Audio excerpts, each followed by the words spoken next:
So yeah, welcome everyone. First of all, I just want to thank Barb for her presentation.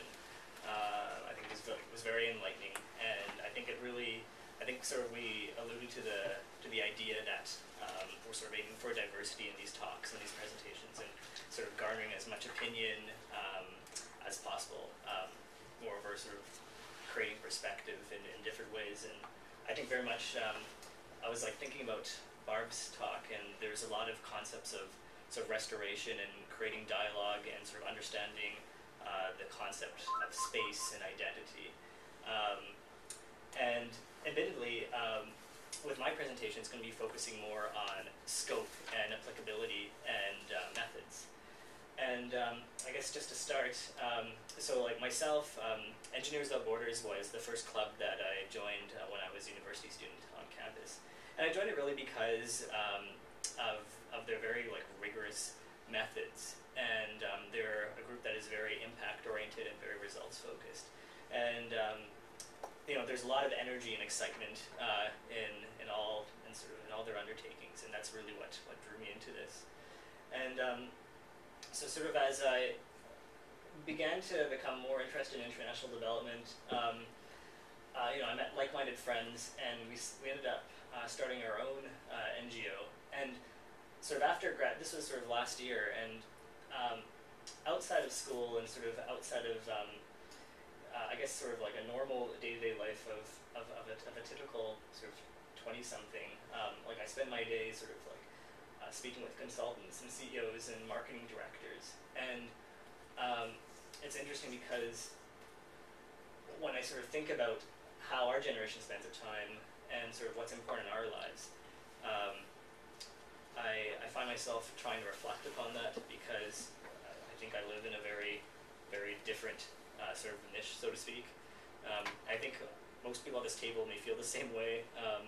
You know, from conversations I've had with even, you know, with Annabelle and Damien, you know, they both have, you know, 12-hour working days, and I don't think that's very uncommon for people sort of in the sector.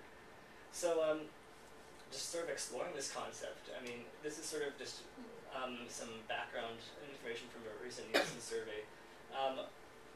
Most of our time is actually spent understanding media, and most of it is actually spent on the internet. Likewise, when you sort of compress a time scale into an hour, we see about 1/5 is spent sort of looking at like movies and television and being sort of bombarded with visual sort of icons.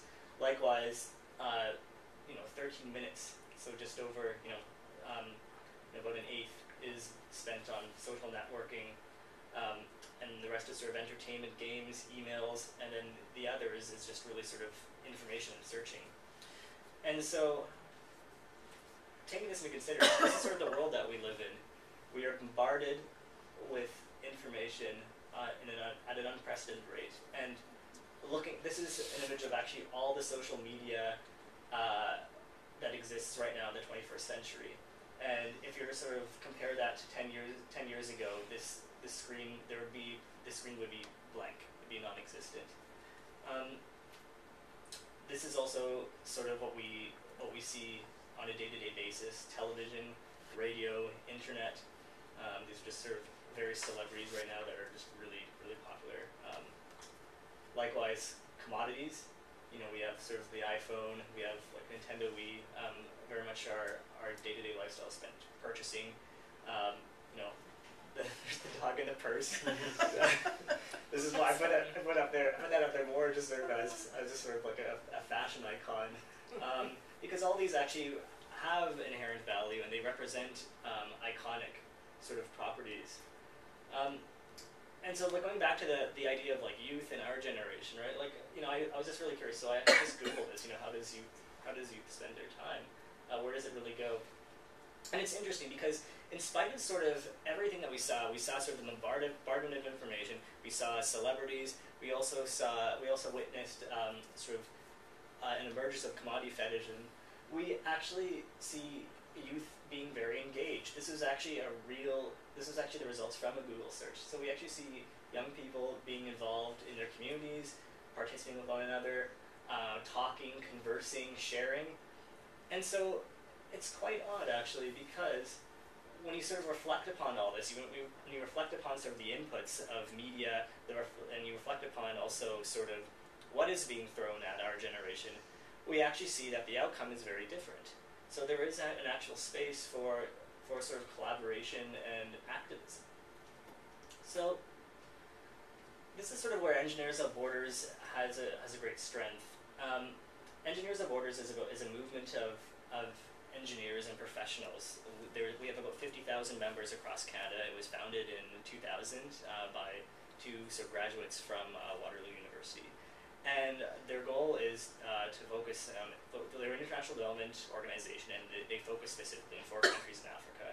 And they try and use, not necessarily creating new sort of engineering methods, but really using the engineering problem-solving method and methods of information to make things work better.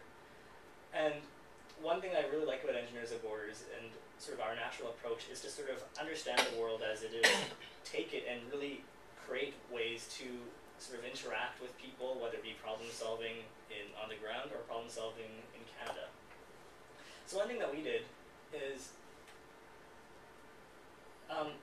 trying to sort of engage youth, and it is very much different from sort of creating like spaces of dialogue, and this is sort of one of the websites that EW has. This is sort of EW Youth, and basically it's a website designed for anyone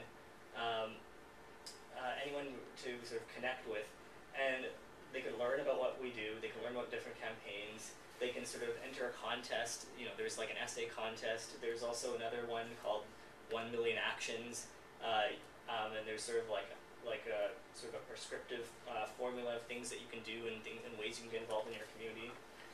And likewise, this is also another website called teachew.ca.